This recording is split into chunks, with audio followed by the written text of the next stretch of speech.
৩৭ বছর বয়সেও একের পর এক রেকর্ড গড়ে চলেছেন লিওনেল মেসি।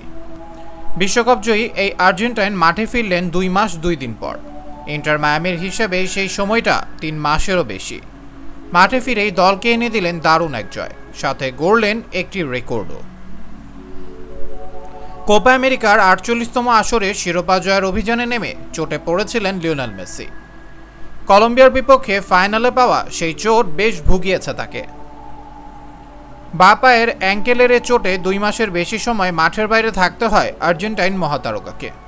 সুস্থ হয়ে অবশেষে মাঠে ফিরেছেন তিনি। ইন্টার মায়ামির হয়ে মাঠেও নেমেছিলেন, আর ফিরেই জোড়া গোলের দেখা পান আর্জেন্টাইন এই জাদুকর। তার জোড়া গোলে জয় পায় ইন্টার মায়ামি। ক্যারিয়ারের শেষ দিকে এসেও একের পর এক রেকর্ড গড়ছেন মেসি। ফিলাডেলফিয়ার বিপক্ষে ম্যাচের পর MLS-এ ১৯ ম্যাচে মেসির গোল ১৫ আর অ্যাসিস্টও ১৫টি, যা কিনা MLS ইতিহাসে দ্রুততম ১৫ গোল ও ১৫ অ্যাসিস্টের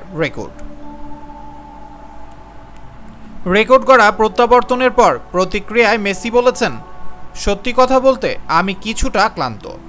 মায়ামি গরম এবং আর্দ্রতা সহায়ক নয়, তবে আমি মাঠে ফিরতে উন্মুখ ছিলাম।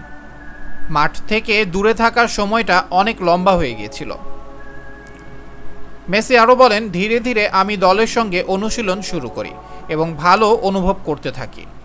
এ কারণে আমি শুরু থেকে মাঠে থাকার সিদ্ধান্ত নেই। আমি খুবই আনন্দিত এবং তৃপ্ত। মেসি ফেরা নিয়ে মায়ামি কোচ জেরার্ডো মার্টিনো বলেছেন, আমি আনন্দিত যে সে ম্যাচটা শেষ করে এসেছে এবং ৯০ মিনিট মাঠে থাকতে পেরেছে। সে খুব ভালো অনুভব করছে। প্রসঙ্গত, দীর্ঘ ২ মাস পর মাঠে ফিরে জোড়া গোল করে ভক্ত সমর্থকদের মুখে হাসি ফুটিয়েছেন লিওনেল মেসি। গেল জুলাইয়ে কোপা আমেরিকার ফাইনাল ম্যাচে গোড়ালির ইনজুরিতে পড়েছিলেন LM10।